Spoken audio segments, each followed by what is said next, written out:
ఈనాడు 10,000 రూపాయలతో బ్రతకగలరండి అసలు అని రెంట్ కట్టుకొని. మచ్చుకొచ్చి అవన్నీ జగన్ గారే చేశారండి. అవన్నీ వీళ్ళేమి చేయలేదు. ఈ 65 రోజులకి మనిషి బతికేయగలదండి. ఇప్పుడు 11,500 మాకు ఇచ్చేస్తున్నామని అంటున్నారు. ఆ 11,500 తోటి వాళ్ళు బ్రతకమనండి.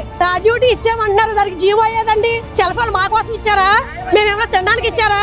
వాళ్ళ వర్కుల నిమిత్తం ఇచ్చారు. ప్రభుత్వం దగ్గర డబ్బులు లేవు, మీరు అర్థం చేసుకోండి అంటున్నారు. మేము అడుగుతున్నాం, నిజంగా మీ దగ్గర ప్రభుత్వం దగ్గర డబ్బులు లేకపోతే మిగతా అన్నిటికీ డబ్బులు ఎక్కడి నుంచి వస్తున్నాయి? 11,500 7,000 రూపాయల శాలరీ తీసుకుంటున్నాం మేము. ఎక్కడ పెట్టారంటే మమ్మల్ని గవర్నమెంట్ ఎంప్లాయ్ 6 సంవత్సరాల నుంచి 1,000 రూపాయలు కూడా పెంచలేదండి శాలరీ. మినీలు మెయిన్ చేసినారు కాబట్టి మాకు శాలరీలు పెంచాలనే ఉద్దేశంతో మేము వచ్చినాము. చంద్రబాబు నాయుడు గారు పెంచుతారని మాకు నమ్మకము. అందువల్ల ఆయన మా అంగన్వాడీల పట్ల కొంచెం శ్రద్ధ తీసుకొని శాలరీలు పెంచాలని కోరుతున్నాం సార్. ఎన్నికల ముందు మీ టెంట్లకు వచ్చారు, గుర్తుందా? చంద్రబాబు గారు, పవన్ కళ్యాణ్ గారు, లోకేష్ గారు వచ్చి అధికారంగా వచ్చి 2 ఏళ్ళు అయింది. ఏంటి పరిస్థితి? ఏమి పెంచలేదండి అన్నారు కానీ పెంచుతారు అని అంటున్నారు కానీ ఇంకా మా శాసనసభలో కానీ ఇంకా ఏమి మాకు నిర్ణయాలు తీసుకోలేదు. 3 సెక్షన్లు అయిన అసెంబ్లీ తెలుసా మీకు? అవును సార్, మాకదే బడ్జెట్ సమావేశంలో మాకైతే ఏమి బడ్జెట్ కేటాయించలేదండి. ఒక మామూలుగా ఏంటి చనిపోయిన తర్వాత ఇచ్చి గ్రాడ్యుయేటీ, మామూలుగా మట్టుకొచ్చులు అవన్నీ జగన్ గారే చేశారండి. అవన్నీ వీళ్ళేమి చేయలేదు. రెండు టపాలుగా జీతం పెంచానంటున్నారు, ఏమి పెంచలేదండి. జగన్ వచ్చాక 1000 రూపాయలన్నా పెంచారు. ఈయన అసలు రూపాయి కూడా పెంచలేదండి. బడ్జెట్ లో కూడా మా బడ్జెట్ ఏమీ తీయలేదండి. 65 వయసులు మనిషికి వచ్చేలాగే బడ్జెట్ లెక్క పెట్టారంట. ఈ 65 వయసులకి మనిషి బతికేయగలదండి. ఏం చేసేస్తున్నారండి? అన్ని సామాన్యులకి చేసేస్తున్నాము, అది చేసేస్తున్నాం, ఇది చేసేస్తున్నాం. 10,000 జీతానికి మహిళా పక్షపాత ప్రభుత్వం చెప్తున్నారు గవర్నమెంట్. మీరంతా రోడ్లు ఎక్కారు వాళ్ళ మహిళలంతా. అవునండి, మహిళా పక్షపాతేనండి ఆయన. ఈ 65 పైసలతోటి ఆ నరేంద్ర మోడీ గారు సీఎం గారిని బ్రతకమనండి. ఆ 65 పైసలు ఇప్పుడు 11,500 మాకు ఇచ్చేస్తున్నామని అంటున్నారు. ఆ 11,500 తోటి వాళ్ళు బ్రతకమనండి. 42 రోజుల సమ్మెలోని వచ్చి ఆ జగన్ ఏం చేస్తాడు? 26,000 మేము అంగన్వాడీలకు ఇచ్చేస్తాము, మీరు ఏమైతే డిమాండ్స్ పెట్టామో ఆ డిమాండ్స్ అన్ని నెరవేరుస్తామని చెప్పారండి మాకు. అక్కడికి వచ్చి ప్రతి అంటే ఈ ఉమ్మడి రాజధాని ఉమ్మడి జిల్లాలన్నీ కలిపి అంటే కూటమి ప్రభుత్వం అండి. ఈ కూటమి ప్రభుత్వం ఏం చేశారంటే మేమందరం ఉన్నాం కదా, మేమందరం కలిపి మీకు ఆ జగన్ ఏం చేశాడు, మేమే చేస్తాం మీకు అన్ని. మీరు ఏమైతే హామీలు పెట్టారో, మీరు ఏమైతే డిమాండ్స్ పెట్టారో ఆ డిమాండ్స్ అని మేము నెరవేరుస్తామని చెప్పారండి. ఇప్పటికి వచ్చి జీతం 2 సార్లు పెంచామని అంటున్నారండి. ఇప్పుడు 1 రూపాయి కూడా మాకు పెంచలేదండి. ఆ జగన్ గారు 1000 రూపాయలు తప్ప ఇక ఈ ప్రభుత్వం అప్పుడే సంవత్సరం మీద 9 నెలలు అయిందండి. ఇప్పటి వరకు కూడా రూపాయి కూడా పెంచలేదండి. ఏ డిమాండ్స్? మట్టి ఖర్చులు, గ్రాడ్యుయేటీ ఇచ్చామంటున్నారు, దానికి జీవో అయ్యేదండి. నోటి మాట అన్నారు అంతే, కానీ జీవో రాలేదు. మట్టి ఖర్చులు ఇచ్చామన్నారు, రిటైర్మెంట్ బెనిఫిట్స్ అన్నారు, రిటైర్మెంట్ అయిన వాళ్ళకి ఏ రూపాయి రాలేదు. చనిపోయిన వాళ్ళకి 1 రూపాయి కూడా ఇవ్వలేదు. ఎవరికి ఏమి ఇవ్వట్లేదండి, కానీ ఇచ్చాము డప్పు కొట్టుకుంటున్నారు అంతే. ఎవరికి ఏమి కూడా ఇవ్వలేదండి. హామీలు ఇచ్చారు కానీ ఏ ఒక్క హామీ కూడా నెరవేర్చలేదండి. గత ప్రభుత్వం లేండి, ఇప్పుడు ఈ ప్రభుత్వం పరిస్థితి. గత ప్రభుత్వంలో మేము 42 రోజులు సమ్మె చేసినప్పుడు ఇదే చంద్రబాబు నాయుడు గారు వీళ్ళందరూ వచ్చి తెలుగుదేశం పార్టీ అధినేతలు అందరూ వచ్చి మీకు మేము తోడుంటాం, మేము పెరిగాక అంత పెంచుతాం ఇంత పెంచుతాం అని చెప్పారండి. ఇప్పుడు మా గొడవ ఏమీ లేదండి. బడ్జెట్ సమావేశాల్లో మా విషయాలే తేవట్లేదండి. మేము ఎక్కడున్నామో గుర్తులేదండి. మా ఓట్లన్నీ వేయించుకుని ఇప్పుడు మా కోసం ఇంత మాట కూడా చెప్పట్లేదండి. మాకు ఆన్లైన్ వర్క్లు అన్ని ఫోన్ వర్క్లు బోర్డంతా వర్క్ పెంచేసి బోర్డంతా ప్రజలు చెప్తున్నారండి. 11,500కి మేము ఎక్కడ చేయమండి? ఈ ఉద్యోగం మేము చేసే పనికి ఉద్యోగానికి జీతానికి ఎటువంటి సంబంధం లేదండి అసలు. కాదండి, ఇప్పుడు మేము బడ్జెట్ పెంచాము, ఇప్పుడు ఏంటి సెల్ ఫోన్లు ఇచ్చామంటున్నారండి. సెల్ ఫోన్లు ఎందుకు ఇచ్చారండి? సెల్ ఫోన్ మా కోసం ఇచ్చారా? మేమేమైనా తినడానికి ఇచ్చారా? వాళ్ళ వర్కుల నిమిత్తం ఇచ్చారు. వాళ్ళ వర్కులు యాప్లో పెట్టేసి పనిభారం ఇంకా పెంచుతున్నారు. అందుకని మమ్మల్ని పోషించుకోవడానికి మాకేమి రూపాయి పెంచట్లేదండి జీతం. వాళ్ళ వర్కులు చేసుకోవడానికి ఇప్పుడు పిల్లలకి, గర్భవతులకి, బాలింతలకి అది ఇచ్చేసాము, బాత్రూమ్లు కట్టించేసాము, కుళాయిలు ఇచ్చేసాము. అంటే స్కూల్ వరకు పిల్లలకి వాళ్ళ కోసం చూస్తాం. మరి మేము ఎలా పోషించబడతామండి? వాళ్ళందరికీ సేవలు చెయ్యాలి. వాళ్ళకి సేవలు చేయాలంటే మేము ఉండాలి కదా, మేము ఆరోగ్యంగా ఉండాలి కదా. అధికార పార్టీ ఎమ్మెల్యేలు, మహిళా మంత్రులు, మహిళా నాయకురాలేమో మీకు అందరూ కట్టుబడి చెప్తున్నారండి. కట్టుబాట్లు చెప్తున్నామంటే జగన్ గారు ఏమన్నారు? ఇప్పుడు మా అధికారం వస్తే మేము జీతం పెంచుతామన్నారు.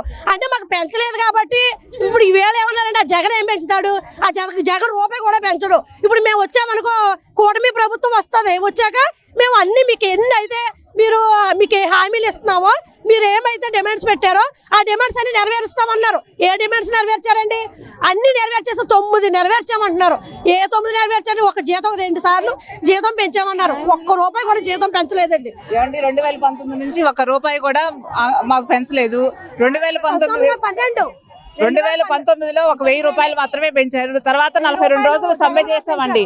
42 రోజులు సమ్మె చేసిన సందర్భంగా ఈ రోజు ఉన్న చంద్రబాబు నాయుడు అట్లానే పవన్ కళ్యాణ్ గాని మా టెంటల దగ్గరకు వచ్చి, లోకేష్ గాని మా టెంటల దగ్గరకు వచ్చి మీకు మేము న్యాయం చేస్తాం, మేము వచ్చి మీకు మీ వేతనాలు తెలంగాణ కంటే అదనంగా మీకు వేతనాలు పెంచుతామని చెప్పి అన్ని హామీలు ఇచ్చారు. మా టెంట్లకు మాకు భోజనాలు అన్ని వాళ్ళే మేము సప్లై చేస్తాము, మేమే మీ అండగా ఉంటామని చెప్పి మా వెనుకటి తిరిగారు. కానీ అయిపోయిన తర్వాత ఇప్పుడు వచ్చి 2 సంవత్సరాలు అవుతుంది అధికారంలోకి వచ్చి. అదేమంటే ఇప్పుడు మా దగ్గర మీరు మా ప్రభుత్వం దగ్గర డబ్బులు లేవు, మీరు అర్థం చేసుకోండి అంటున్నారు. మేము అడుగుతున్నా, నిజంగా మీ దగ్గర ప్రభుత్వం దగ్గర డబ్బులు లేకపోతే మిగతా అన్నిటికీ డబ్బులు ఎక్కడి నుంచి వస్తున్నాయి? ఈ రోజు మొన్నే బడ్జెట్ సమావేశాల సందర్భంగా ఎమ్మెల్యేలకి ఎమ్మెల్సీలకి తలా ₹1,00,000 తీసుకున్నారు. అట్లానే గూగుల్ సెంటర్ విశాఖపట్నంలో ₹1,00,00,000 ఇచ్చారు, లాలూకి ఇచ్చారు. అట్లానే మీరు తిరగడానికి పర్యాటక కేంద్రాలకు విమానాలు వెళ్ళడానికి డబ్బులు వస్తున్నాయి, లేకపోతే వేరే అది ఇవ్వడానికి డబ్బులు వస్తున్నాయి. మరి మాకెందుకు లేవు? కనీసం మేము మా దగ్గర అన్ని చాకరీ చేయించుకుంటున్నారు. అంతేకాకుండా ఈ రోజు అన్ని విపరీతంగా ధరలు పెరిగినాయి. ఈ రోజు ఏ వస్తువు తీసుకున్నా 300 రెట్లు పెరిగినాయి. మరి మా కడుపు మండట్లేదా? మరి చిన్న వాళ్ళకి డబ్బులు ఇవ్వడానికి ఏమో డబ్బులు ఉండవు. పెద్ద పెద్ద కార్పొరేట్లు పెద్ద ఉన్న వాళ్ళకి, మీ ఎమ్మెల్యేలకి వేతనాలు తీసుకుంటారు. రిటైర్ అయిన తర్వాత బతికినంత కాలం తీసుకుంటారు. కానీ మా గురించి ఏంది? ఈ రోజు గ్రాట్యుటీ ఇస్తా ఉన్నారు, కానీ సుప్రీంకోర్టు గైడ్ లైన్స్ ప్రకారం మీరు అమలు చేయట్లా. అంతేకాదు ఈ రోజు ఏ ఒక్క సమయం ఆ సమస్యలు పరిష్కారం చేసాం, ఈ సమస్యలు పరిష్కారం చేసామంటారు.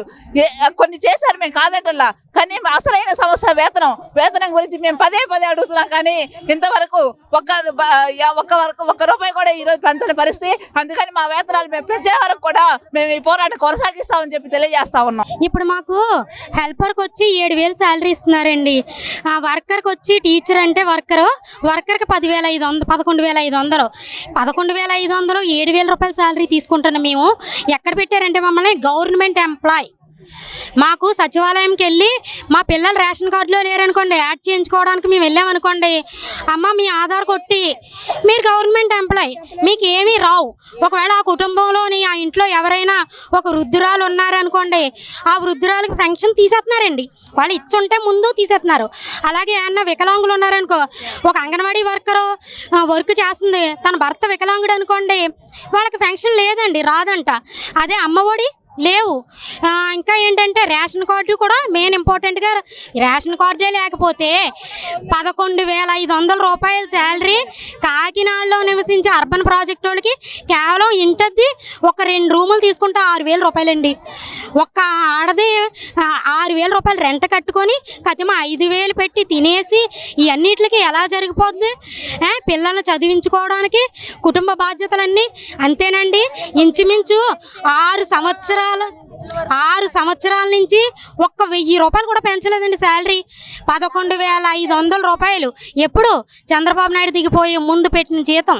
5 సంవత్సరాలు జగన్ గారు, గత గవర్నమెంట్ లో మీ పరిస్థితి ఏంటి? ఈ గవర్నమెంట్ మీ పరిస్థితి ఏంటి? 5 సంవత్సరాలు జగన్ గారు పాలించారు, ఆయన పట్టించుకోలేదు. ఇప్పుడేమో చంద్రబాబు నాయుడు గారు వచ్చారు, 2వ సంవత్సరం వచ్చింది, ఈయన పట్టించుకుంటలేదు. అసలు ఎవరో పట్టించుకుంటలేదు. సంక్షేమ పథకాలు మాకు ఎందుకు అమలు చేయరండి? మేము గవర్నమెంట్ ఎంప్లాయీలు ఎందుకు పెట్టారు మమ్మల్ని? గవర్నమెంట్ సాలరీ 32,000 ఇస్తున్నారా? మాకు స్కేలు 32,000 ఇస్తే మమ్మల్ని గవర్నమెంట్ ఎంప్లాయీలు చేసేయండి. మాకు ఏ సంక్షేమ పథకాలు అవసరం లేదు.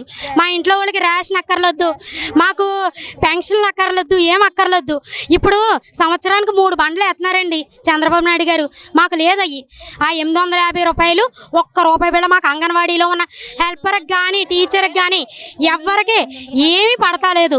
మరి ఏం చేయమంటారు? ధర్నా చేయకపోతే మా కార్మికులందరం మరి ఇలా రాకపోతే మా పరిస్థితి ఏంటి?